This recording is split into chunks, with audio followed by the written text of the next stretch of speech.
To global channel Jayanthi Amirisetti tips and cooking ఛానల్కి స్వాగతం.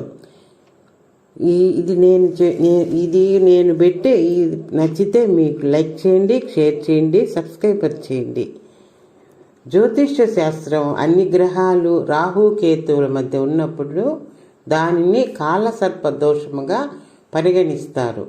విశ్వాసాల ప్రకారము ఈ లోపం వలన ప్రజల జీవితాలలో ఆర్థిక ఇబ్బందులు, వివాహానికి ఆటంకము, సంతానం లేకపోవటము, ఆరోగ్య సంబంధిత సమస్యలు, ఉద్యోగంలో మామూలుగా ఇబ్బందులు వంటి అనేక సమస్యలు ఈ కాలసర్ప దోషము వలనే వస్తాయి.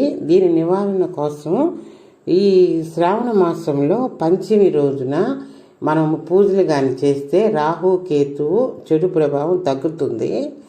మనం ఎట్లా చేయాలంటే సర్ప దోష నివారణకి ఈ శ్రావణ మాసంలో పంచమి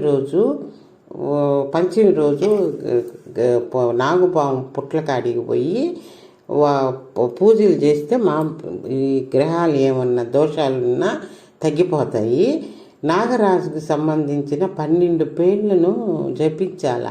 అనంత, వాసుకి, పద్మనాభ, శేష, కంబల, కరోటక, ధృతరాష్ట్ర, అశ్వీతర, కాళీయ, శంఖపాల, పింగళ, తక్షకులను తలుచుకొని పూజ చేయాల. ఆవు పేడను పవిత్రంగా భావిస్తుంటారు. నాగపంచమి రోజు ఇంటి ప్రధాన ద్వారం వద్ద ఆవు పేడతో పాము ఆహారం తయారు చేసి పూజించటం వలన జాతకంలో కాలసర్ప దోషాలు పోతాయి. లైక్ చేయండి, షేర్ చేయండి.